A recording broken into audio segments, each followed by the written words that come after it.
আজকে এই ভিডিওতে দেখবেন গ্রামের মানুষ কিভাবে ঈদ বিয়ে অনুষ্ঠানে হাতে মেহেদি লাগিয়ে থাকে।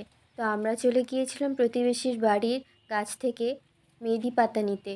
হেনা মেহেদি পাতাগুলো ছিঁড়তে ছিঁড়তে জামার মধ্যে জমা করতে শুরু করে। এইভাবে একে একে আমরা অনেকটা মেহেদি পাতা জমা করে ফেলি।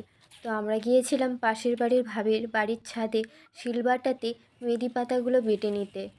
প্রথমে পানির মধ্যে মেহেদি পাতাগুলো ধুয়ে সেটা শিলবাটার ওপরে রেখে বাটা শুরু করলাম। তো তোমরা কমেন্টে জানাও কে কে এখনও এইভাবে মেহেদি পাতা ব্যবহার করে থাকো।